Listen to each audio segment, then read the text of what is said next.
No matter if points are gained or points are lost, there will be much to discuss. For analysis regarding tonight's Winnipeg Jets game, here are Dave Minuk, Ezra Ginsburg, and your host, Drew Mandel. The Illegal Curve post-game show starts now. Good evening, Winnipeg. Good evening, Manitoba. For all those joining us live on our YouTube channel and all of our social media platforms, we say good evening, universe, and welcome to 90s Night Illegal Curve post-game show style. With Dave Minuk, with Ezra Ginsburg, I'm your host, Drew Mandel, and lead singer of the boy band that we're going to go out on tour shortly after this show ends. Gentlemen, I regret immediately doing what I did. Where's the luau, Drew? Let's hit it up. You know, if I had my puka shell necklace right now, I would wear it. Unfortunately, I think that's been in storage, but I just did decide to go with the goatee. So as you can see, I went with I'm clean shaven, but I kept the goatee look going. And of course, 90s big Hawaiian shirts. Oleg is 100% right, guessing that Drew had 0 girlfriends in the 90s. You are 100% correct. I'm with my you, good Drew. friend Oleg. But I thought I appreciate the support you guys are showing. Ezzy, you're wearing one of Dave's shirts, and Dave, you're wearing a shirt you bought, you said, in 1996 in Anaheim. Is that right? Yeah. Pacific Sun, Varney, no big deal. And it still fits, still works. So every once in a while I wear it. That's the craziest thing, Drew, is that Dave buys shirts. Dave's shirts from the 90s still fit him. Yeah. This shirt actually fits me, Dave, so I don't know how it fits me because I'm probably 50 or 60 That's pounds if I recall correctly, that's my Billabong, I'm going back to the 90s, Hawaiian shirt. Well, which by the way will now be burnt. Which will now be burnt now that Ginsburg's worn it. Yeah, that is I'll take it home and put it through the spin cycle. Nobody ever said that the 90s were the pinnacle of fashion or good facial hair. In my case, certainly. My wife came downstairs and she looked at me and said, we're getting a divorce. That's exactly her words that came out of her mouth was, not true. We are getting a divorce. So I said, I'm going to shave before I have to go out in public, aside from the hundreds of people who are watching us live. But real public, I don't consider this to be, the real public. But tomorrow when I go out again, I'm going to look back to being, normal as I ever look. But so are we going to just play, Drew, like Nirvana, Pearl Jam? Hey, they did in the arena. And Guns N' Roses throughout the show? They did at the arena, and let me tell you, it was awesome. I walked in, Nirvana was playing. It was all good tunes. The 90s were in full effect, and give the Jets social media team credit. They had some fun with the players, trying to figure out various things from the 90s and whether they could. I don't know why Sam Gagner had such a tough time doing it, but some of the guys couldn't figure out what a floppy disk was. David Gustafson actually did pretty well, as did Dylan Sandberg, trying to figure out the names of the Teenage Mutant Ninja Turtle. So there was a lot of fun being had with this night. And again, I suspect there probably would have been a ton of fun if the last 5 minutes of that third period didn't happen. Yeah. But I have to give them credit because the 90s music was in full effect. The scoreboard was 90s style. So there was a lot of fun being had, throwing it back to the 90s, wearing the retro jerseys. Donatello, Raphael, Leonardo. What was the fourth one? Michelangelo. There you go. Come on. I got 3 of 4, Drew. Yeah. Donatello is my favorite because what was the rat's name? Splinter. No, Shredder. Shredder. What was the Krang. The brain. He was the brain inside of Shredder. What was the journalist's name? April O'Neil. Okay, good job, Dave. I just wanted to see how deep your fandom went. What was the sequel movie called? Secret of the Ooze. Alrighty, now that concludes tonight's Legal Curve post-game show. For now and forever, we sign off and say, may God have mercy on all of our souls. To repeat what we said earlier, we didn't have any girlfriends in the night. It's true. It's hard to believe that we have significant others now in the 2020s, but we'll see how long that lasts after this display gets out in the general public. Gentlemen, this was a unique hockey game, I would say. It seemed like it was going to be home free. It seemed like this was a easy 2 points in regulation time for the Winnipeg Jets, and then the last 5 minutes of the game happened and chaos ensued. And I was thinking to myself, it must just be so annoying to play against the Carolina Hurricanes, because I think I can count on one hand, maybe one finger, the number of teams in the league that believe and have a coach who genuinely believes that when you're down 3-0 and there's 5 minutes to go, that we can come back in that game. But Rod Brind'Amour, in my mind, is probably, if not the best coach in the NHL, then a top 2 or top 3 coach, because he never Absolutely. he never wavered. He never showed any doubt whatsoever. And the Hurricanes come out and they end up with getting 1 point that they truly had no business getting based on their performance in the last 5 minutes of tonight's game. Absolutely. You mentioned, it was basically the tale of two games, right? Like there was the first 55 minutes and then there was the last 5 minutes, because the first 55 minutes, for the most part, the Jets were playing one of their best defensive games of the year. And the Hurricanes had some chances, and David Riddick made some really good saves. Like probably, the top save was the left pad save on Sebastian Aho in tight in the second period, right? So he was solid, but it's not like, he had to make 35, 40 saves, and he was the reason why, the game was scoreless for the Hurricanes. But you're right, Rod Brind'Amour, and that's the move. That's the smart move, I should say, right? Sure. With 5 minutes left, what do you have to lose? Usually teams, when they're down a goal or 2 goals, they'll pull the goalie somewhere around the 3-minute mark, 2.5 minute mark, something like that. Obviously I'm just averaging it out, but that is the right call in that case, right? Especially, I think, because, the Hurricanes didn't have, their best offensive game going. So I think I like that. And, I'd have to check the stats here. I'll do that, I guess, at some point, but it seemed like Brent Burns had 10 shots in this game, guys. He was putting everything on net, even though the slap ended shot up with 6. There you go. So not that far off, but I'm sure he was probably around 10, 11 shot attempts, but he's a great defenseman. And, Jacob Slavin, we got to give him credit, right? Like he makes an incredible save with the net empty, and, that allows the Hurricanes to tie up this game. So obviously, the Jets get the extra point in overtime, and Rick Bowness isn't going to like the fact that, his team gives up 3 goals. But come on, guys, like that happens sometimes. And when you've got players like Sebastian Aho and Andrei Svechnikov and Marty Necas, and we mentioned Brent Burns and Jacob Slavin, like this is a really good Hurricane. Seth Jarvis is a guy that, we have to talk about. He was really good in this game as well. Good Winnipeg boy from the rink. So yeah, it wasn't a finish, but as you said, Drew, there's a reason why they call this team the Cardiac Canes, or at least they used to call this team the Cardiac Canes. I think I picked the Hurricanes to go to the Stanley Cup final, which obviously means that, they probably will miss the playoffs. But no, a lot of people were picking the Hurricanes this year, right? Mainly because of, the acquisitions of Brent Burns and Max Pacioretty, who of course is injured and hasn't played a game yet this year. But I thought for the most part, the Jets were the better team. They controlled the flow of play. I really like Scheifele, Connor, Gagne's line tonight. And I also really like Dubois, Connor, Perfetti. And I think you could say good things about all 4 lines in this game. So I'll stop talking here because Dave M hasn't gotten in here. But like I said, for the most part, a really complete game minus 5 minutes, which I guess means it wasn't a complete game. Yes, that would be exactly what that means, Dave M. You're in the building. You touched on the good 90s vibe that was going on there. But this certainly sort of, the Jets, I was going to start the show had it ended 3-0 or 3-1, where it seemed like it was heading. I was going to say that the Jets seemed like they played almost a perfect road game while at home, minimizing the opponent's chances. Everything was to the outside. Carolina was, had been fairly neutralized over a significant part of the game. I think after 40 minutes, they had 1 high danger chance, and the Jets really looked like they played a solid, 55 minutes. But boy, those last 5 minutes certainly put a bit of a damper on what is ultimately a victory. Yeah, there's no question about it. And look, the odds were in the favor of, we'll get into the Betway game recap, but the odds were in favor of Carolina coming into this game. And the Jets were the underdogs in the contest. And you couldn't tell because, look, you remember, it wasn't exactly as if they got blown out by Pittsburgh. It was a 1-0 game with 2 empty nets at the end of the regulation, right? And on Saturday night. But one unintentional, but empty net. One unintentional, true. Yeah. But the goaltender was still on the ice. He just happened to be out of his net.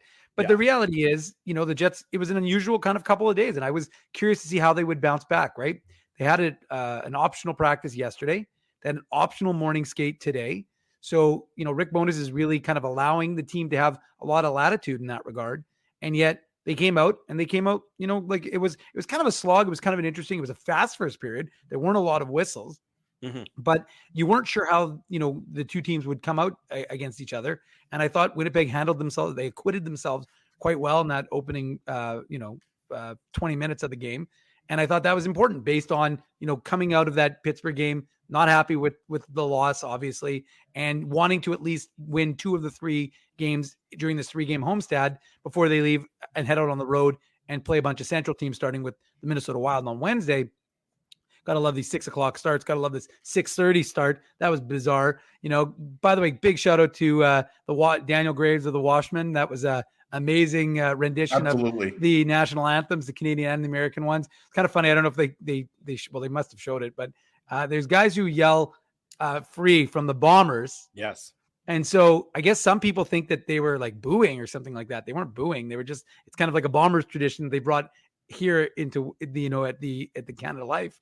And it was funny though, because as he's singing, he just stopped, kind of giggled, and then kept on rolling. But just a phenomenal rendition of, I was hoping he'd break out to My Life as a Stereo right as soon as he finished. Speaking of the 90s, that would be very apropos, right?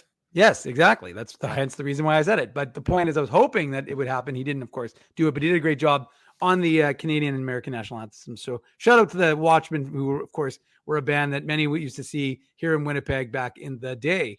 But yeah, boneyard tree, Drew.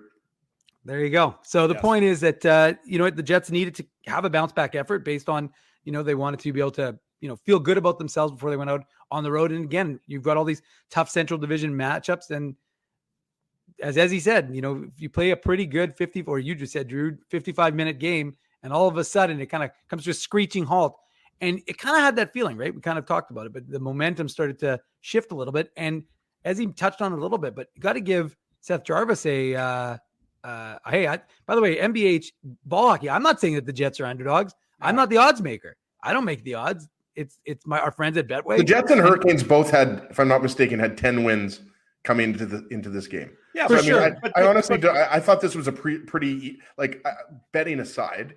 Yeah, I was thinking like this was going to be a close game, and it was. Yeah, no, and again, I'm not saying that I picked them to be the underdogs. I'm just saying I was, of course, doing my pregame report. Are you Mr. Betway? Yeah, for the illegal. I can put that one on next for illegalcurve.com. And then I was looking at the odds as I usually do, and sure enough, they said that the Jets were the underdog. So that's the reason why I bring it up. As somebody who had we'll get into it, but as somebody who had the Jets on the money line, I can assure you they were the underdogs, because I won my bet and it paid more than had I bet on the Canes on the money line. So there you go. They were the underdogs. Anyways, with that money that you won, you can get a new shirt, Drew. As you look at my facial hair, I got lots of problems I got to deal with before the shirt. The shirt's way down on the list. I can just be a fat guy who likes to party in this shirt. The facial hair is just a disaster. That was my Halloween costume for like 10 years, Drew. It's the way to go. Fat guy that likes to party. Sorry, Dave, we interrupted you with our usual inane. No, it's all good. It's all good. Nothing. I've just flown along with the the singing of the Watchmen, and again, like I said, I just want to shout out the hijinks that was going on throughout the course of like I said, there was a lot of fun, and it was good. It was created a good atmosphere, and it was kind of continuation of what we've seen the last couple of days. It wasn't as good a crowd as they had the last couple of games. Mm-hmm. But at the same time, like I said, there was a lot of fun, and you get some goals scored from the Jets. They look like they're like walking away with the game. So all of a sudden the crowd is getting into it, and there's a lot of excitement. At one point there was a big save Dave chant going. So folks were having some fun in Winnipeg. Yeah, they certainly were. Paul Stastny, his return to Winnipeg after so many years as a member of the Winnipeg Jets, and he got a nice doesn't have a goal yet this year, Drew. Well, he by the way, sorry, if this is the tough duck comment, I'm not going to pick it, but I got to give it to Kenny's water bottle. He said, and for the people on the podcast, Drew is the kind of guy who would give you the shirt off his back, and we'd all have to decline it. Hey, and unfortunately, if you're listening to this podcast, your eyes, actually the benefit for you is that your eyes are not being blinded by Drew's shirt. So hopefully you go to illegalcurve.com and you'll see the picture, and you'll be able to see what Drew's wearing. Think of like a Tommy Bahama shirt that your Zeta would wear. That's what Drew's wearing. That's exactly. Look, my face, as far as I'm concerned right now, my facial hair is about 1,000 times worse than this shirt. I would but Drew, it's all together. Well, it's all together. I actually don't mind the facial hair. I kind of like it. Ezzy, this is an awful. First of all, goatees are not something people should be sporting right now. You kind of look like Newman from was he? Didn't he have a beard in Jurassic Park? He may have. I don't really remember Jurassic Park that much. Shout out to Jeff Peter Newman. Oh, what was his name? Look, Peter? Is it Peter? What's Newman's real name? Wayne Peter Knight. Newman? His name, I think he changed his name legally Wayne to Knight. Newman, Dave. I don't. Oh, think Wayne it's Knight. real- Good call. Yeah, Isaac. Wayne Knight. There you go. But Come he on, may very guys. well have. But whatever it is, this facial hair is. I would wear this shirt out of the house gladly. I won't wear this facial hair out of the house after this post game show. I don't know if you should leave the it house, continues period, on. Drew. I was saying about Paul Stastny. He doesn't have a goal this year. You mentioned that, Ezzy. Yeah. He's been a healthy scratch at times this year. He played the fewest minutes for the Hurricanes tonight. 7 minutes and 23 seconds. With Derek Stepan on the fourth line. Yeah, and Stepan even played more than him. He played 8-12. So you can sort of see that Stastny hasn't really been able to find an easy transition to being a member of the Hurricanes. You wonder, has Father Time finally caught up to him? Hopefully not, because he was actually his father was a pretty good hockey player, so that's not bad. Let's get into the Betway game recap, because I can see Ginsburg's in one of his moods, and otherwise I will say quickly, Drew, though, that Jets fans are probably happy that the Jets got Sam Gagner instead of Paul Stastny. Sam Gagner also son of a former NHLer. $750K versus $1.5 million. He's got 6 points, 3 goals, 3 assists. So a little bit. Chatham, Ontario. There you go. The Betway game recap is brought to you by Betway, one of the most trusted voices in sports betting, both in Canada and all around the world. Betway is the sports betting app that puts you, the customer, at the forefront. With a large selection of betting options in sports, as well as strong promotions and fair odds, what are you waiting for? Head on over to Betway and bet your way. Must be 19 years or older to play. Please play responsibly. Before we get into it, my dog is rooting around here for some reason. She never comes in to the studio. You have to feed her, Drew. She's hungry. I feed her all the time, and I promise you that's the least of her concerns. It's odd that she's just sort of rooting around me right now. So if you see me disappear randomly in the middle of the show for a minute or two, Drew. We can take a 5-minute break if you want. No, it's fine. It's just my dog is just doing things that are just unusual for her. In any event, Pierre-Luc Dubois opened the scoring for the Winnipeg Jets. That's at the 18:34 mark of the first period. Blake Wheeler and Cole Perfetti with the assists, and it's a beautiful breakaway by Dubois after a nice setup by Wheeler and a nice sort of defensive play by Perfetti, but a bit of a fortuitous bounce as the Hurricanes successfully checked Perfetti, went right onto Wheeler's stick, and he was able to immediately headman the puck up to Dubois, who obviously went in and scored the opening goal. I saw request for the dog to see the dog, so here's the dog. Brixton. There you go. Brixton, say hi to the people. Hi, Brix. You guys can now talk about the goal while I'm holding pee on Drew now. Pee on Drew, Brixton. Okay, let's get into this goal here, because I think Brixton's good. I think Brixton just wanted a little belly rub. I'm sure she did. Brixton so does Ezzy, folks. And unfortunately, so does Ezzy, and I'm the only one here to give it to him, unfortunately. Dogs are just like human beings. They just want affection. That's all. We're complex, but we're also simple. We just want love and lots of food. You kind of nailed it there, Drew. I mean, it was just a turnover at the Hurricanes at the blue line, and I really like Cole. We talked about Cole Perfetti and Dubois and Wheeler, and they just combined there. I think it was Slavin that lost the puck, and then was it Aho or Svechnikov? I forget. A couple of Hurricanes bobbled the puck there, and as you mentioned, Dubois was sprung nicely there, and he made no mistake about it. Just a really nicely placed shot, and he continues the hot hand. Well, and you got to also credit Blake Wheeler, because that's a world-class pass that he makes to Pierre-Luc Dubois from his blue line to up to Dubois, to the streaking Dubois, to hit him with that pass. Because we've talked about it, a lot of the passing has been not crispy, and a lot of the passing has really killed a lot of momentum for the Winnipeg Jets. So, I mean, that's what you see. What happens, good things happen when you're actually doing what you need to do, and that's what Blake Wheeler did, and that's what Blake Wheeler does. And Pierre-Luc Dubois, quickly up to 8 goals on the season. I mean, he's on pace for about 40 goals. I think it's like about 38 goals right now on the season, which is not bad given I think his career high is about 28. So, he's continuing, and obviously he's incentivized to have a big year. But the Jets, we've talked about it. You need Mark Scheifele to produce. You need Pierre-Luc Dubois to produce. So that's only going to be a good thing if you've got those two centers scoring goals for your club. I just wanted to, sorry, Drew, I just wanted to say, I know we have 6 more goals to get into here, but I just wanted to mention, I thought the Jets were doing an excellent job pressuring the Hurricanes D. This is an obvious example, but they were doing this all night long, because we talked about Burns and Slavin and Brady. We know the Hurricanes, are their top 6 defensemen are arguably top 5 in the league. Like this is no surprise here, right? And again, going back to what we said before, adding Brent Burns to an already formidable decor is a reason why the Hurricanes have been picked by a lot of people to go deep in the playoffs. So I just really liked how aggressive the Jets were at attacking the Hurricanes defensive at the blue line. Yeah, I thought the Jets, again, for the vast majority of this game, really played a textbook style to try and neutralize what Carolina does best. They were aggressive. That's what you have to do against a team like Carolina. You have to be aggressive.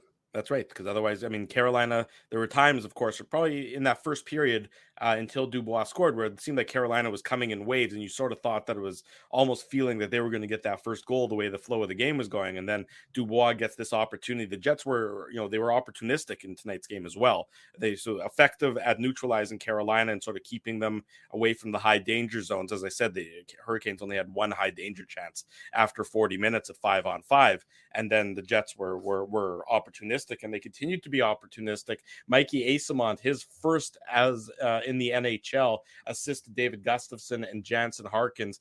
And, this is the story like the first goal. It starts with a good defensive play in your own zone. I mean, an incredible play by Gustafsson. And you can't, that's what he does.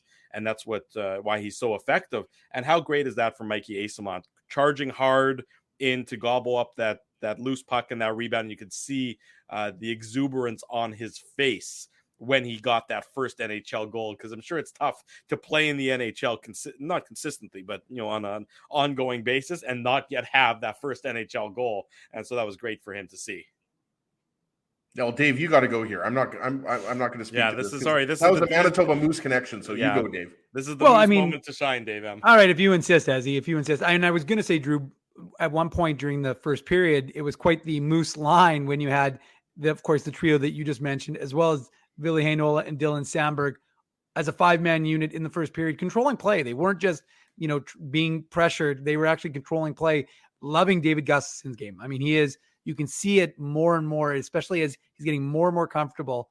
He is just putting it all together. And again, I said this is, in the second period, it is amazing what happens when you allow guys to do what they do and excel at in the AHL to continue to do and, what they excel at the NHL level. And so, them trusting him as a PK specialist is not a bad thing, because he's so responsible, and we saw it.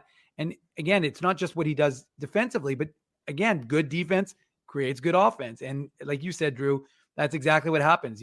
Jansen Harkins is in good position as well. He gets that puck over to Gustafsson. Gustafsson obviously takes it and drives, and both Hurricanes are so focused on Gustafsson. And then the high man is focused on Harkins. And it's good because, again, like I said, it's not like everybody sat back and watched him. The whole line as a whole crashed. And again, they don't have a ton of familiarity, because of course, when Eyssimont joined the Moose/Jets in 2021, Harkins was with the Jets. And so Eyssimont and Gustafsson, of course, have a lot of familiarity, including playing together last year at the end of the season with the Manitoba Moose in the playoffs. They were on the line together. So that duo has a lot of familiarity. And of course, Harkins and Gustafsson would have some familiarity as well, but a little bit less, obviously, of late. But it's what you want to see, because it's the energy. And they didn't play a ton, of course. Like Mikey Eyssimont, I think he was around 5.5 minutes, maybe 6 minutes towards the end of the game. But he wasn't playing a ton. But, that's what this line does. They're an energy line. And I thought Harkins actually had a really good cycle in the first period where he, kept the puck going in the Carolina zone.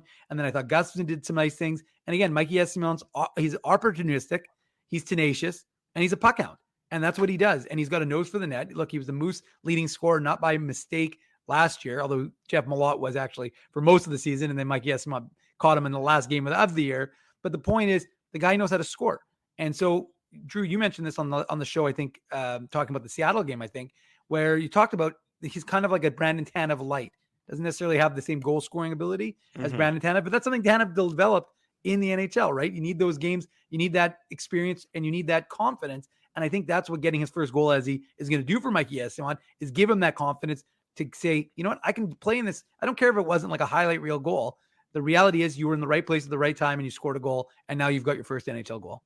Yeah, actually, sorry, as I was going to say that, is actually, if you look at the replay, it doesn't look like it should be a difficult goal, but the puck is sort of inside of him, and he has to sort of awkwardly muscle it up. It's not like he's in a prime shooting spot. There's an open net, but there's more skill behind that goal than looks on first glance because of the way he had to sort of adjust his hands and adjust his body to get enough of the puck to get it into that empty net. So it's going to read that it seems like a pretty simple, a pretty simple, pretty straightforward empty net. But if you look at it, it's in tight more and takes a pretty good degree of skill to get it in there. As that's a good point by you, because it wasn't like your typical kind of rebound on the ice and the net's empty and you just tap it in, or it was a skilled play. And as Dave mentioned, like players like Mikey Eyssimont, Jansen Harkins, now back with the Jets, but these are guys that play first line, second line in the AHL, and then they come up to the NHL and are on their fourth line. So it's a good point by Dave. Like Eyssimont isn't just a defensive forward checker. Like this is a guy who has a scoring touch. And it's because of injuries that he's in the lineup right now, right? Namely to Nick Ehlers, Mason Appleton, Morgan Barron, right? But he's taking the advantage, and as Dave said, he's providing spark and he's doing the right things when he's on the ice. They trust him, and it's just great. Gustafson's also looking for his first goal, but I think that's the next best thing for Mikey Eyssimont to get his first NHL goal. Yeah, exactly right. First goal of the season. Gustafson has scored in the NHL. Right. What I meant was first of the season. Right, I understood that. I thought Gustafson played a great game tonight. I think he's been getting better game after game after game, and I think you're going to see his defensive responsibilities increase. I mean, we know how good he is defensively. His defensive play basically led to this goal, or is a direct result of this goal. But I think you're going to see him deployed in more difficult situations against. He's 22 years old. Just remind yourself, Jets fans, he's 22 years old. Just wait till he's 24 or 25. Yeah, exactly. I think. Well, and just as a quick aside, Drew, I was just to kind of back up your point. I remember talking about that when he was in Sweden. When he was in Sweden, and I did a chit chat with him, and he was. Dave speaks Swedish, Drew. I don't know if a lot of people knew that, but he does speak Swedish. I actually heard that Dave was the inspiration for the Swedish chef from the Muppets. Regardless of that, he was playing with Tingsryd in Sweden. I chatted with him, and that's one of the things that you don't expect and you don't think about with David Gustafsson is that he has a bit of offensive game that he, again, like any of these guys, it takes the opportunity to play in the NHL, but it also takes the confidence to know, like, okay, you've kind of established yourself. Now you can be a little bit more of, you can develop a little bit more, a little differently, because again, we see Gustafsson and we think, okay, defensively responsible, defensive specialist, PK specialist, but he does have a little bit of offense. And so I think it's one of those things that, remember, I've been calling him Andrew Copp Light for many, many years. And I do think that, again, like Andrew Copp, remember, he wasn't lighting up the NHL with goals when he first came into the NHL. It took some time to get acclimatized to playing in the NHL. And what else did it take? It took opportunity for him to get up to a second line role or a first line role. So for me, David Gustafsson has more offense than he gets credit for. And I think it's something that you'll see as he just pointed out, 22 years old. So as he gets a little bit more age on him and a little bit more experience, I think the offense is going to come with David Gustafsson. And if you think about it from a Jets perspective, if you got a guy who's already extremely defensively responsible and can add offense to his game, I mean, what a benefit that is for this Jets club. You're absolutely right. A benefit indeed. Jets made it 3-0. Josh Morrissey, his second of the season, first of the game, foreshadowing, assist to Blake Wheeler and Pierre-Luc Dubois. And Josh Moore, I don't think anybody had Josh Morrissey leading the Jets in points at this point in the season, but he's been unbelievable.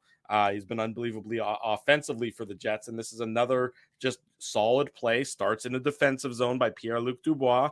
And then Blake Wheeler and Josh Morrissey make some good magic here. And Morrissey, looks off Wheeler on the pass, and wasn't the best shot. I thought the five hole was pretty wide open on this one by Kachechkov, and I'm probably mispronouncing his name, and I don't know much about him, but wasn't. He's only played, I think, 4 NHL games. Yeah. He's only 23. He's obviously now their backup goalie because Freddie Anderson, of course, is out.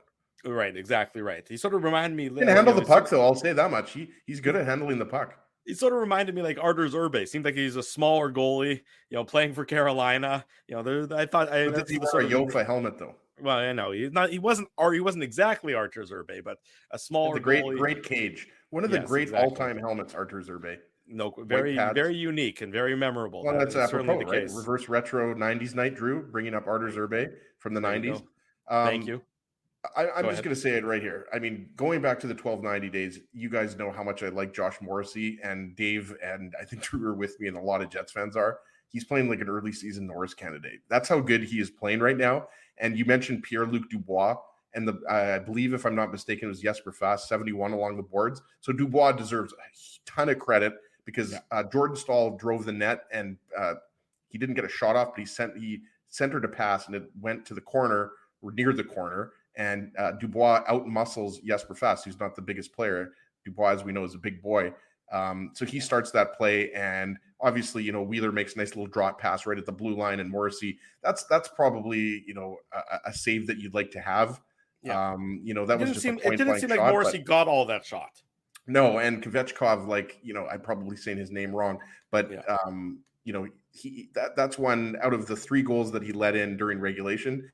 That's probably one that he'd like to have back, but you got to give the Jets credit there for turning the puck over, transitioning quickly, and then just kind of simple play, get it back to Morrissey with the shot. And it looked like that was going to be the insurance goal, and that was going to be it. But obviously, it was not it. It was not it. It was not the insurance goal. I mean, this came out of nowhere. It was 3-0 for the Jets. Everything seemed to be hunky dory. I mean, Carolina decides to pull the goalie. And Dave, I believe you were tweeting and you sort of put a question mark next to the decision at first, if I saw it correctly, on the tweet box about no. Okay. No. I mean, no, just in the sense that it was an aggressive play, but we're not surprised. Ezzy and I were chatting about it. It wasn't. Rod Brind'Amour is an unconventional coach, and what do you have to lose, Dave? Right? You're down. That's what I mean. Like, why not? Answer me. Why not? Why not do it at that point? No, I couldn't because again, there's no disadvantage, right? I mean, so you're down, so you lose 4-0 instead of 3-0. Right. But if you get a goal there, now suddenly you're in the game. Now you're cooking with gas, as my Baba used to say. Well, what surprised me is after they made it 3-1, and it was Slavin, his first of the year assist to Svechnikov and Aho, that made it 3-1. Sort of a lot of traffic in front. Exactly what you sort of want when you're trying to get a goal and trying to get back into the game.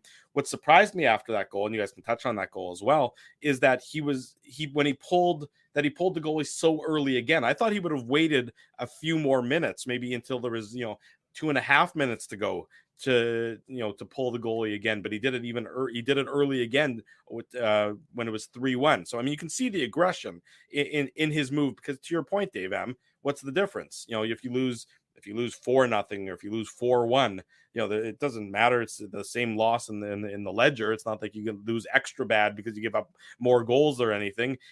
You have to appreciate the aggressive play by Brind'Amour paying off first as on Slavin's goal here. Well, and just one more thing about pulling your goalie down 3 goals with 5 minutes left. Mm-hmm. I mean, the idea though there is you want to give it's numbers, it's time. Really, it's a matter of time. If you really want to get back into the game, I mean, with 3 minutes left is too late, right? So I just think that was it was aggressive, as Dave said, but obviously it paid off. And even if the Hurricanes ended up, losing that game 3-2, I mean, we would be talking about how that was, the right decision by Rod Brind'Amour and the coaching staff, right? But I mean, so yeah, on the goal that was scored by Slavin, I mean, that was just a little bit of, I mean, that's the thing. The last 4 or 5 minutes were pretty chaotic in the Jets' end, and that's going to happen when you pull your goalie and you've got all those talented players like we talked about, Svechnikov, Aho, Brent Burns. But this is kind of the old just shot from the point and traffic. Not much more to that. They had a lot of seeing eye shot. Exactly, they had a lot of possession. Sorry, an auto ad just pulled up, so I couldn't even hear myself talking there. Let me just mute that. There we go. Yeah, so it was just a lot of traffic in front. I don't know how much David Riddick honestly saw that, Dave. I don't think he saw it at all, and it's so you sort of feel bad for David Riddick. Not bad because he gets the win, but he played a pretty good game. There were the couple saves he made on Sebastian Aho early in the first period, the breakaway, and then there was another quality chance. And David Riddick, I think, second period was a left pad save that he made on Aho in tight. Yeah, right. So he had a number of good saves in today's game. The numbers aren't going to look great for him. They're not going to do anything to boost his numbers, but he certainly was more than capable in net for the Winnipeg Jets tonight, and just except for the last 3 minutes when all hell sort of broke loose there. Well, it was also a surprise start, right, Drew? Like, to your point, like we thought Hellebuck was gonna, like, I was telling Dave, obviously, the Jets are just trying to prove me wrong, because on Saturday's show I said I wouldn't be surprised if Hellebuck gets the next 4 starts, because the Jets don't have a back-to-back till December 8th or 9th, and then they start Riddick. So, I mean, coming off of a 3-0 loss to the Penguins, where Hellebuck played really well, I mean, only one of those goals was scored without the empty net, right? So it was just a bit of a surprise start. So I agree with you. Even though he allows 3 goals late in the third period, he was very solid for at least the first 55 minutes. Yeah, he definitely was, Dave. Yeah, no, I mean, I said it, and in fact, I would have had him as a star of the game had it not blown up the way it was, because you could see the way he was solid. I mean, he made a couple of big saves when the game was tighter, right? When it was a 1-0 game or a 0-0 game, he made a couple of, again, Carolina didn't have a ton of chances, but he was solid in net. And that's all you can ask from your backup goaltender, is that he gives you a chance to win. And that's exactly what, and like I said, the crowd seems to be warming up to him. And, the big save Dave chant raining down from Canada Life from the fans. They were into it. It didn't last very long, but I mean, the reality was it was still there. And yeah, I mean, look, a 6-on-5 opportunity is chaotic. And by the way, the one other thing we didn't mention, but we should have probably, on the Josh Morrissey goal, the 3-2 goal, was the fact that the Jets net was off its moorings. Right. And they just didn't stop, because like so many times, like I watched plays sometimes, and you're like, well, and if you remember, it burnt the Jets once when they were kind of stopped, looking around, waiting for a whistle, and the other team scores. So in this instance, it was almost like Carolina kind of froze up on that Josh Morrissey play, because, well, no, he didn't create the play, but in the sense that they saw the net off the moorings, but the Jets kept playing. And what ends up happening is they end up taking it the other way, and obviously Morrissey gets that goal. So always play to the whistle. That's what happened in the first period. I agree with you. You always play to the whistle. But remember when Scheifele was tripped and they didn't call it, and then the Hurricanes went back the other way? It's like the Jets stopped playing there. Remember, because they all basically thought, because it was a penalty, so it should have been called. But it was kind of same kind of thing. You never stop. I mean, you learn that in minor hockey at a very young age. That's what. Yeah, but it was just, again, like Spencer's saying, number one rule: play to the whistle, and that's exactly what the Jets did, and it was to their benefit, because they ended up scoring that goal. And look, I'm not blaming David Rittich, just for the record, for those goals. I mean, that was absolute chaos in front of the net. And I do want to give a credit, and we're not trying to be biased and be made in Manitoba here right now, but I got to give Seth Jarvis a lot of freaking credit, because he's not big. What is Seth Jarvis? 5'10", is he?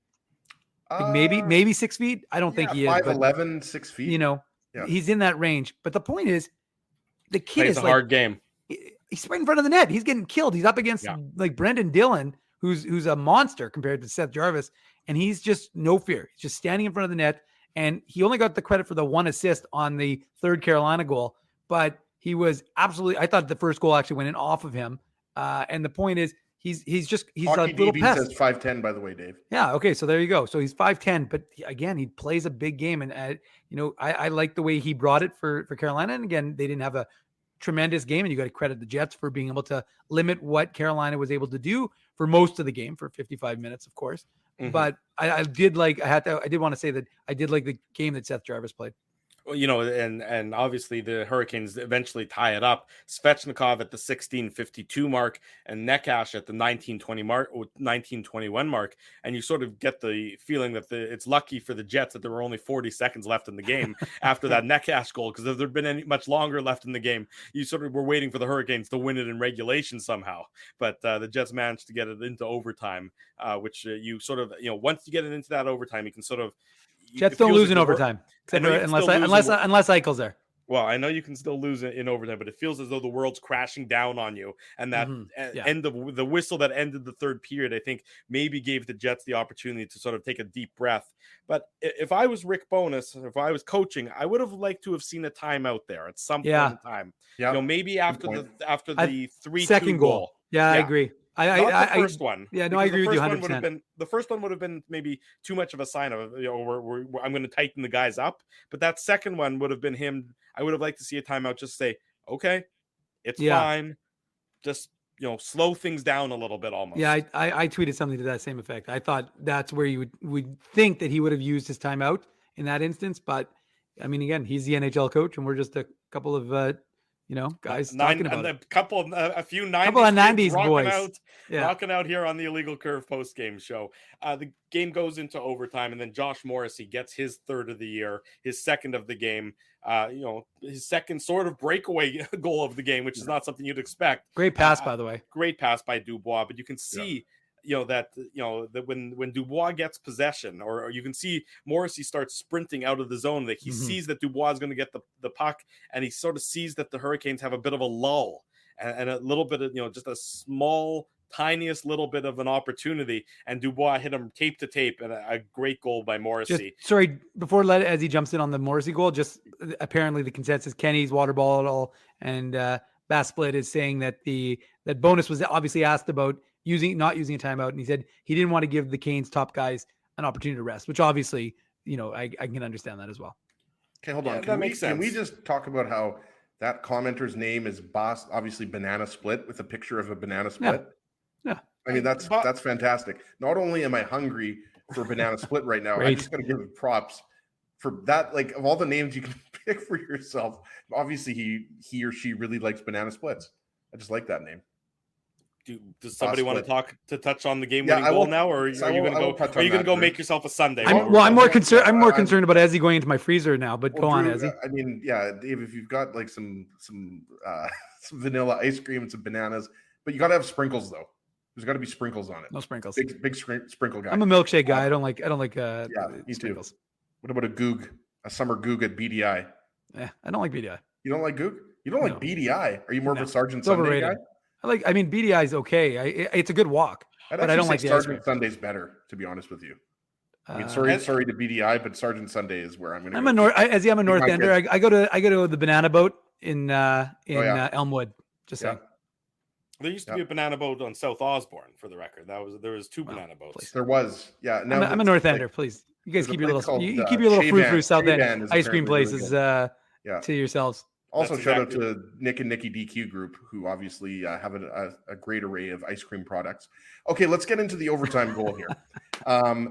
First off, I mean, Jacob Slavin, I think, is arguably, but not by many, a top 20 defenseman in the NHL. He didn't have his best night. Saw somebody in the chat mention Cole Perfetti made a great inside-out move on him right in front of the net. He didn't end up scoring, but Jacob Slavin was the defenseman. I was actually surprised because he's one of the better defensive defensemen in the league, but not sure what he's doing here because, Drew, you mentioned, Josh Morrissey sees an opportunity here and he just takes off. And Jacob Slavin is kind of just, I think he's I know he was going off, but, Morrissey's all alone. And like Svechnikov isn't in a position to get back into the play either. He starts tapping a stick to distract Morrissey. Obviously, it's not going to work with a pro like Morrissey, but just a little bit surprised there how they let Morrissey sneak in. And it was the end of a shift, but give Morrissey credit. He's a smart player, as we know, and that was a smart move. Dubois identified it, got him the puck. JMO made no mistake about it, won the game. It's not a... Look, the ramifications of the collapse are a lot greater if the Jets lose this game in overtime. There's a lot more questions about maybe any damage to the psyche of that collapse. I think the Jets, by virtue of getting the win ultimately, not exactly as simply as you expected it to be and as simply as you wanted it, are still able to say, okay, this has been a successful homestand. We got 2 out of the 3 wins. We're still one of the top teams in the league. I think I saw somebody say the Jets are 4th overall in points percentage at this point. What are they now? 11-5-1 after tonight's victory. Who's top 2 though, Drew? I don't know. There's a team that's been winning a lot of games lately. I have no idea though. I'm sure you don't. Maybe a team in New Jersey. Does that sound familiar? Yeah, maybe. Okay, well, the Devils can't lose is basically what it boils down to. Somehow the Devils are 16. Parker Lewis can't lose, and neither can the Devils. Aren't the Bruins 17-2? They've got the Winnipeg Ice record. Yeah, and their goal differential is like plus 150. Yeah, the Bruins are Bergeron, baby. Bruins are 17-2, and the Devils are 16-3, and Vegas is 14-4-1. So there's some pretty. Well, the Devils and Bruins have to play each other, aren't they coming? Isn't there a game coming up? What you're saying, Drew, is there's some pretty bad teams at the bottom of the league. There's some pretty bad teams at the bottom of the league, but the Winnipeg Jets, to my to what I was saying, are 4th overall in points percentage, 11-5-1. So look, you don't love how this game ended, but I think that it can be used as a teaching opportunity, and there's still a lot of teaching that needs to happen with this team, especially given the injury situation, especially given the fair bit of young players or maybe inexperienced players that are still towards the bottom of this lineup, and of course Cole Perfetti. Rick Bowness, I think, is going to use this as an opportunity to just ensure that the Jets, not that the Jets, it was so weird because it's not like the Jets collapsed or played poorly in the last 5 minutes. I thought it's just that Carolina played very well and they got some good some fortuitous bounces and some good traffic in front of Dave Riddick. But it's not like the Jets, I thought, were they took advantage horrendous. of the extra attacker, like Dave said. When you have the extra attacker out there and you're a very skilled team like the Hurricanes, I mean, they executed. That's what happened. The Jets didn't collapse. I agree with you. And like those, like you said, like we talked about, the Jacob Slavin goal, the Svechnikov goal, which is a tip from the point shot. I believe it was Bernsey that shot it, right? So, I mean, who thought that was going to happen? I mean, come on. The Jets were up 3-0 with 5 minutes left. So, I mean, you thought maybe the Hurricanes would get one goal with the goaltender pulled, but I don't think, you can to say that it was a collapse or anything like that is overstating it. The Jets, for the most part, played a pretty solid hockey game. I thought they played, for the most part, a pretty solid hockey game. I think that comeback says more about the Hurricanes than it does the Jets. Mm-hmm. I would agree with that. Yep. Yeah, I think that's what it is. I mean, the Jets don't like it. The Jets, will learn from it. There's certainly some things they can do to tighten up a little bit, but I think it says way more about the never say die attitude of the Hurricanes than it does say anything about the Winnipeg Jets, or the Jets are frauds or something like that. That would be my insight into how the Jets have beat the Hurricanes this year. The Jets have beat the Rangers this year. The Jets have beat the Avalanche this year. Like, they beat good teams. So you can't just say the Jets are taking advantage of the Chicagos and the Montreals and the Anaheims, who they've also beat, but you should beat teams that are below you in the standings. So just give the Jets credit. Don't hate. That's what I'm saying. Don't hate the player. Don't be a hater. Hate the game. Well, and just one of the things I don't know where the quote is right now, but it was someone said in the Rick Bowness to Ezzy's point about the Norris. Yeah. Apparently he had said something to Josh Morrissey during the summer about when the final Norris count comes out, I want to see your name in that top 10. And Josh Morrissey again. Who said that, Dave? Apparently, Rick Bowness said that to Josh Morrissey during the summer. Yeah. So here's the quote from John. Way to motivate a guy, right? Yeah. Yeah. Here's the quote from John Liu. Rick Bowness placed a challenge before Josh Morrissey during the offseason to continue to improve as the team's best defender. Quote, at the end of the season, when the top 10 D are named for the Norris Trophy, I want to see your name on the list. Yeah. It very well could happen. Well, and again, I ended the post-game recap with it. How many people had Josh Morrissey through 17 games as the Jets' leading scorer with 3 goals and 15 assists? But you want more assists, though, Dave. I know, I do. He's getting a few too many goals for you. I know Dave M wants 82 assists for Morrissey. Absolutely, I wanted Josh Morrissey to hit that mark of 82 assists in 82 games. But you know what, FZ, if he wants to break up his reverse Cy Young bid, that's his decision. That's his opportunity. But I mean, look, Josh Morrissey has to be the best defenseman for this Winnipeg Jets club. We've talked about it for years.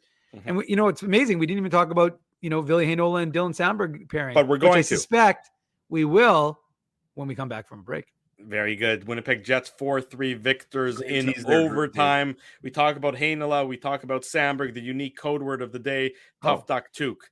Much more to come. Don't go anywhere. It's a Monday night edition of the Illegal Curve post-game show, 90s style. We're unfashionably dressed with bad facial hair as well, but stay with us. We're live on YouTube and all of our social media platforms. Jerry Seinfeld, Chris Rock, Jon Stewart, Dennis Miller, Brad Garrett, the biggest acts and all the up-and-comers. They've all made their mark at Rumors Comedy Club, North America's longest-running independent comedy club. Rumors has kept Winnipeg laughing for over 25 years. When was the last time you laughed out loud? Make it a great night out with friends or book your office or birthday party, even a fundraising event at Rumors. Get all the details and dates on upcoming shows at rumorscomedyclub.com. He winds up. Oh, Whoa! Looks like Ezzy took that one right in the choppers.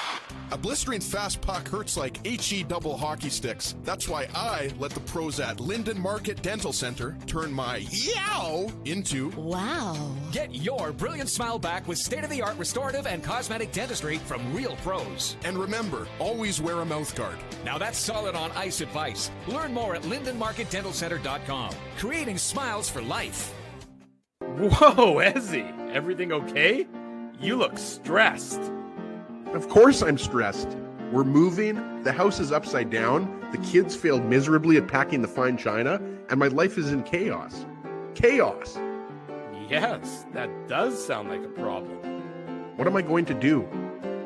Ezzy, relax. Rolly's Transfer Moving and Storage is the answer. With 60 years of experience in moving Manitobans and a track record of exemplary customer service, one call to Rolly's and your stress is gone.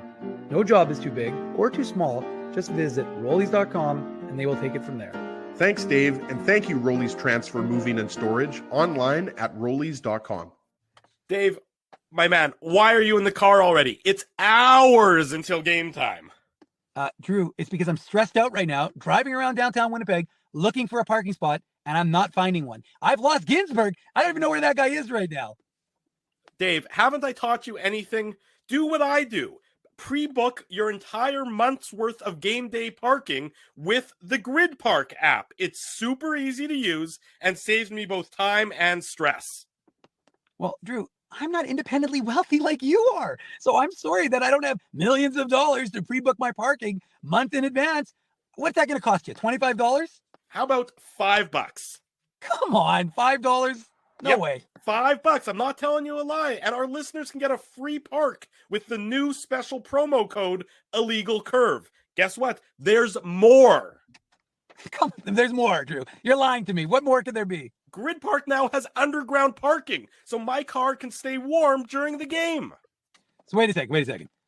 All the driving around I do, looking for parking, minus 40. You're telling me I could be toasty warm in a car after the hockey game? That's exactly what I'm telling you. Underground parking. Just download the Grid Park app. That's GRYD Park and use the code Illegal Curve. All one word. You'll park for free your first time.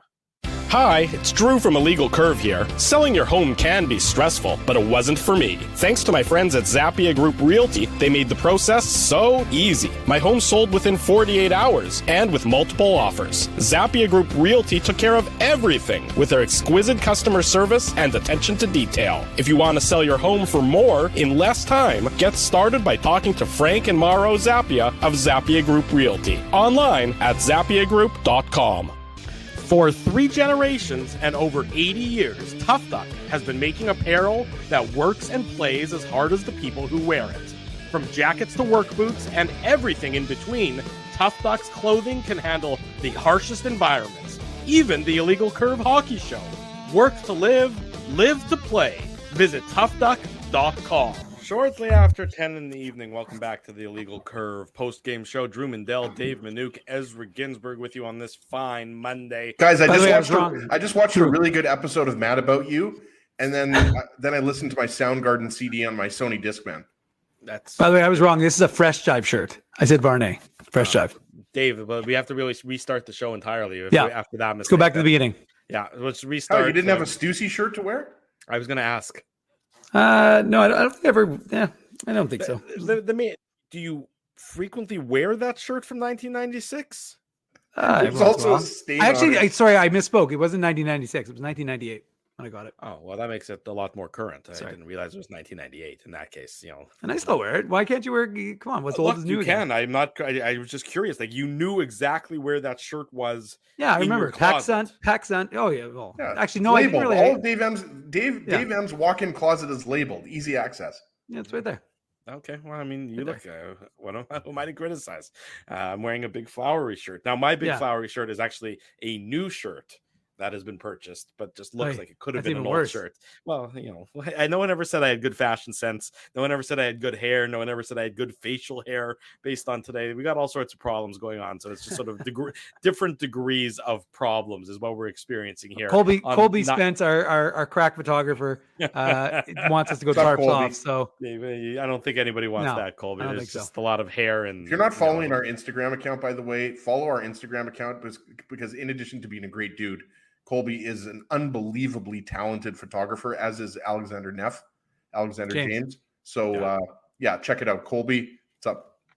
There you go. That was well done there, Mr. Ginsburg. Ville Heinola, let's talk about him. He got his season debut for the Winnipeg Jets tonight, largely playing with Dylan Samberg, but playing on his right side and then at times playing on his left side. It's sort of they were sort of freelancing with each other. Ambidextrous, Drew. Yes, both something I cannot spell and am not. But Dave, your thoughts on Ville Heinola's game? Dextrous, I believe. Probably right. I really wasn't listening to you. Dave M. Talk as he's quiet. Good. As an aside, the movie Spelling Bee with Jason Bateman, very funny. Folks should watch that. So going back to I want to say the 2020-21 season, Heinola and Samberg were paired together probably about 7 games to start. That was the COVID shortened season where they started in February, and Ville Heinola and Dylan Samberg played together as a pair 7 times. And then they played together throughout the course of the season, but that's where they started the game, one of them on the right and one of them on the left. And so they have familiarity with each other, and that's not a bad thing, but I liked it. I liked what they're both confident with the puck, and they both felt it. I think the game allowed for them to play a more comfortable game for both of them because of the fact that the Jets weren't down. I think if the Jets were down, A, they probably see less of the ice, and B, and they took turns. They were sometimes they were mixed and matched with Brendan Dillon and Nate Schmidt, but I think that there was a comfort that you saw from them. And look, good for Ville Heinola, right? He's coming off his best game of the season with the Moose, but that's already last Sunday. And not I'm talking about like Sunday 2 days ago. I'm talking about from Sunday or yesterday. I'm talking about 8 days ago. Exactly 8 days ago. So he's coming off a really good game, but he's got some rust. He's been practicing, but again, we haven't seen the Jets been doing like these big full practices. Does he have Brian Rust or? No Brian Rust. The Jets saw enough of Brian Rust, all right, has he? So the point is that you wanted to see how he was going to respond to getting back into action. And I thought the two of them looked comfortable. And that's one thing that I remember when they did switch both of them onto the right side periodically throughout the course of the year with the Manitoba Moose. Sometimes it didn't always go so well, and sometimes they didn't look the most comfortable because, as Nate Schmidt said, and I remember talking to Nate Schmidt a couple summers ago about this, and I remember him telling me what it was like when he was in Washington. And he went in there and they said, well, you're going to play on the right side, even though he's a left shot. And he goes, well, I'm going to do whatever I can to play in the NHL. I don't really care. I'll adapt my game. And you're not going to demand a trade like Jacob Trouba. No. You're going to learn that. That's Captain Trouba, Drew. Yes. Yeah. You're not going to usurp some of the guys who were in Washington and take their spot. So Nate Schmidt adapted. And I think that's one of the things he's taught, guys, not necessarily, taught them, instructed them, but I think he's counseled them. I think he really has been a good sounding board to Ville Heinola to let him say, listen, kid, you're going to get your chance. You're going to get your opportunity. The team is going to need you.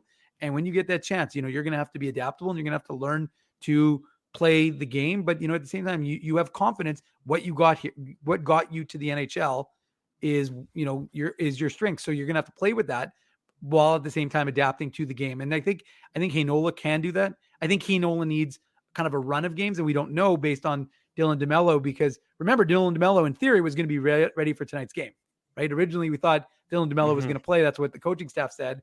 Now, Rick Bowness today amended that to, well, he's still dealing with his upper body injury. However, he's going to come on the road trip, and they think he might be able to play. We don't know. Logan Stanley, again, curious case of him.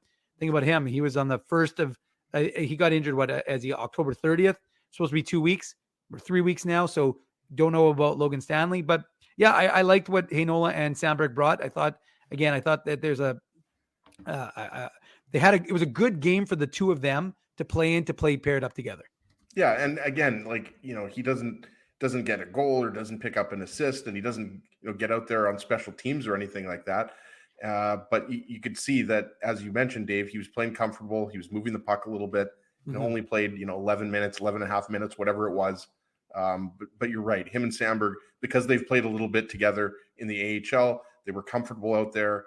And sometimes that's what you want to see, right? Like, that, Rick Bowness, Scott Arniel, the coaching staff, that they're going to be watching him a little bit closer than some of the other players. Like, the younger players, like same thing goes for Cole Perfetti. Same thing goes for David Gustafson. They're under the spotlight a little bit more, right? You don't have to worry about their plays. I'm not saying they're worried. Maybe that's a bad word, but you guys know what I mean. For Hainola's first game of the season here. So yeah, if Dylan DeMello is healthy for the next game, where are we going here next? Minnesota, right, on Wednesday. So yeah. Well, we're not going, but what I meant was the Jets. The post-game show rolls along with Minnesota on the road. So if he does end up playing, that'll be good for him. But it's good that he got into his first game and he played really well. The last thing you want to see is, a Heinola mistake leading to a Carolina Hurricanes goal or something like that, right? Because that's kind of what's happened in the past. Heinola's looked good and he's played well. He makes one mistake, Dave, and then all of a sudden, everyone talks about that one mistake for 2 weeks as if, that's something you should hold against him. So I thought Heinola was absolutely fine tonight. Yeah, different coaching staff, I would say, but I thought he was fine tonight as well, and that's sort of what you want in your first game. People are, well, why isn't he on the power play? He wasn't going to play on the power play in his first game at the this year at the NHL. Morrissey and Pionk have that locked down. They for now, if Heinola continues to play at a high level and continues to do what's necessary, then he'll probably have an opportunity on the power play at times. But it's not going to happen immediately. He's not going to immediately step into the lineup and be on PP1 or PP2. Could he be effective in that role? Yes. Is there an argument to be made for that he should be in that role? Baby sure, but it's not really how the NHL works. You just don't jump into that first pairing or second pairing power play in your first game at the NHL in a season. It's just like we didn't let you host Illegal Curve until you were a co-host for 5 or 6 years. Thank you. Right? Exactly right. The same exact analogy. Dave M, people have already guessed the unique code word of the day. Yeah, because it's not that inventive. You got to think outside the box, man. Think outside. I'm going to guess that Dave went with jerks. Close, Ezzy. He went with bunch of jerks. So the unique code. I know you too well, Dave. Yeah, of course. Well, apparently everybody knows me too well. The unique code for the Illegal Curve contest, where you get bonus entries to win merchandise from us, is bunch of jerks. One word, all capitalized. Put that into the link at the bottom in the show description.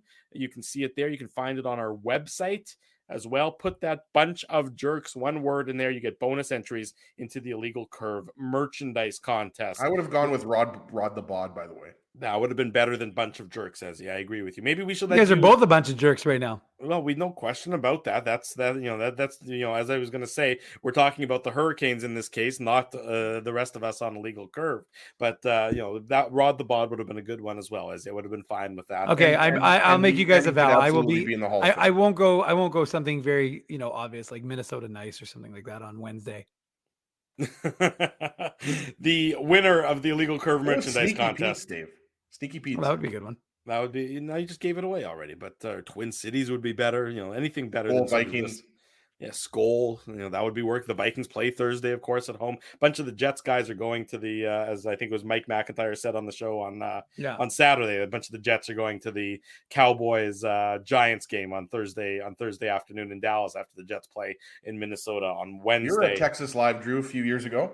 We were. You're right. Yep. We were in Dallas for the Texas State Fair. We went to the Red River showdown between Oklahoma and Texas as well. We saw Kyler Murray, who's out of the lineup for the Arizona Cardinals tonight, but the Cardinals are being handled by the 49ers. That game. It was also the hottest game on record, and we also saw fire before the game.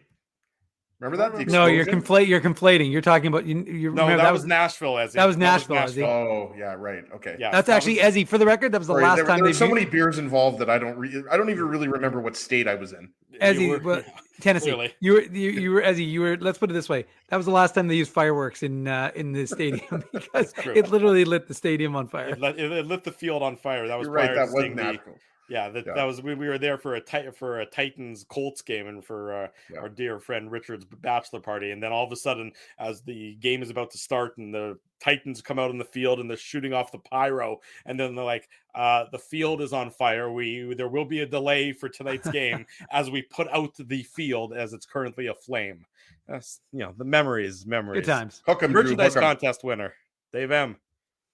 Timothy Morton, I believe, of Winnipeg. So congratulations, to Timothy Horton. I do not know.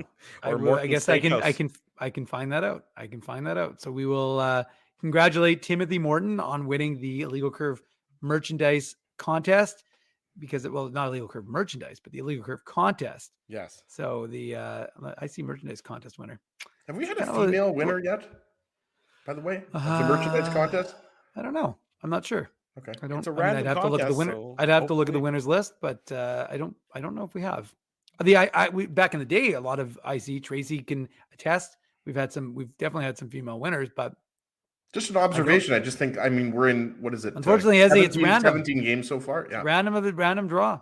It's random draw. I don't control over it. You want to talk to the machines, as not me. I think we're going to have a woman next game. That's my prediction. Even though it's random, that's going to be my prediction. Okay. We'll see if it comes true. Well, but of course, now if it comes true, people are going to accuse me of some funny business. But anyways, that's a horse of another color. And the reason why I'm basically saying that, Dave, is because I'm hoping that it's Naomi, so she's less mad that we're doing all these post game shows. Makes sense. Anyways, the point is, congratulations to Timothy Morton for entering, and for all of you, remember, just get your entries. I've always got the links in the pregame report, post game, morning papers. You can always find it on illegalcurve.com. Gleam.io is the website for Illegal Curve. That's where we host our contests.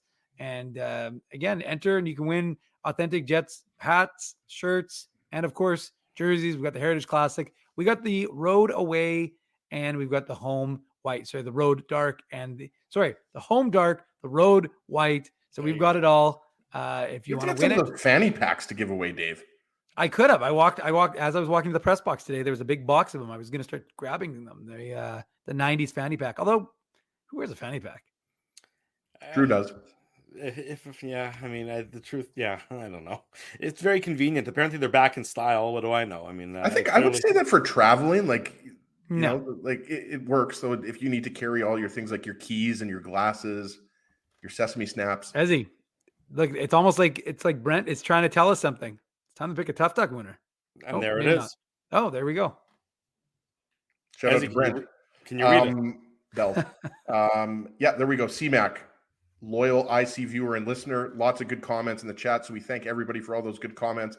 I just absolutely love this one. JMO with 18 points in 17 games and leading the team in scoring. Who saw that coming? I agree with you, CMAC.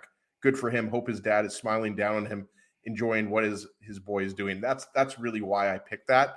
I think everybody knows, how sad the story was with Josh Morrissey's dad. So, I saw that comment and I had to pick that one. He has been unbelievable.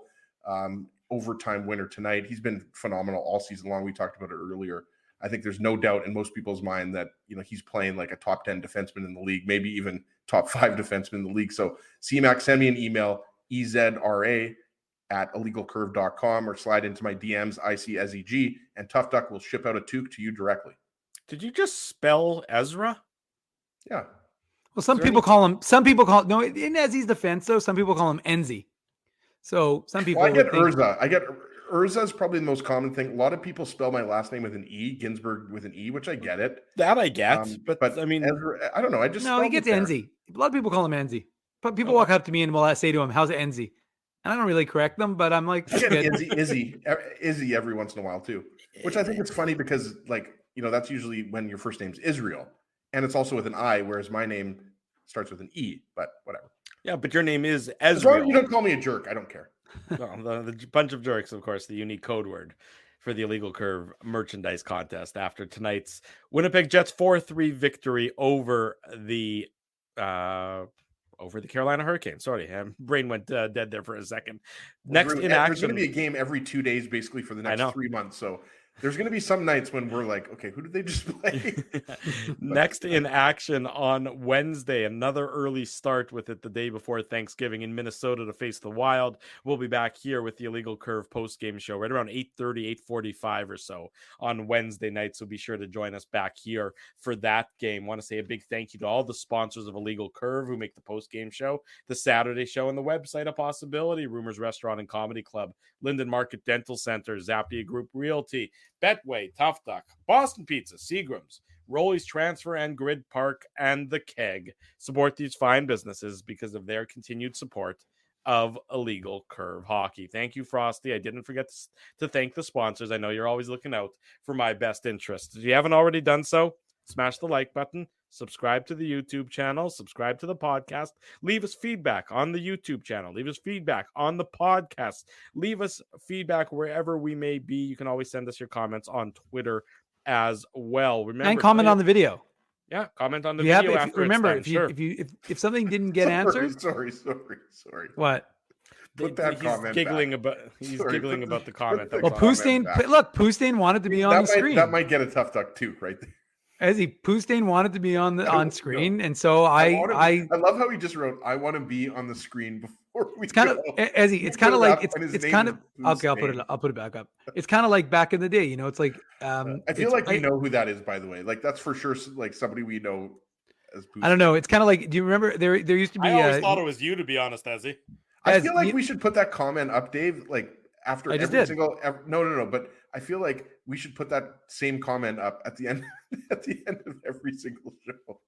Sorry. Well, Pustain's very excited. They just wrote yes, but I mean hey, I aim to please. Kind of like there was a sign over the urinal. I remember. I aim to please. You aim to please. So my son Ruben would love that comment. By the way, I'm going to put that. I'm going to fast forward to the end of the show and show that to Ruben. He'll love it. He will certainly enjoy that. Anyways, the point I was making, father, he will enjoy that. The point I would see. The problem is that I put the comment up. I knew Drew gets mad by it, but I know that Ezzy is going to be distracted by it and interrupt whatever I'm saying. So I should have known that was going to happen. Dave, you can't put up a comment by Pustain and not think that I'm going to laugh at that. Spencer agrees with you. You guys are on the same level, he says. And Spencer, I'm going to email you. Spencer and I are going to party one night. Well, I just get Spencer, let's be realistic. Spencer is Spencer's energy here. Spencer and you are like spirit animals. There's no doubt about it. You guys are. There's some interconnection for sure. Yeah. No doubt you're about my spirit animal. Love it. Anyways, what I was going to say. What was I going to say? I don't even remember. I actually honestly don't know what you were going to say. I remember. I was going to comment on the video. Comment on the video. So if you have comments that don't get answered by the three of us or by your fellow chatters, and you want to have an answer, throw a comment on the chat on the video after the fact, and we will get to it. And by we, I mean I. There you go. Something to look forward to. Remember, tell your friends, tell your family. The best place to be after each and every Winnipeg Jets game, and again on Saturday mornings at 9 a.m., is here on the Illegal Curve YouTube channel. Big thanks to all of you for joining us for 90s night on the post-game show. I'm off to shave this hideous goatee and burn this shirt. We'll see you all on Wednesday night. Until then, for Dave Minuk, for Ezra Ginsburg, I'm your host, Drew Mandel. Thanks for watching the Illegal Curve post-game show. Thanks for listening to this broadcast from Illegal Curve Hockey.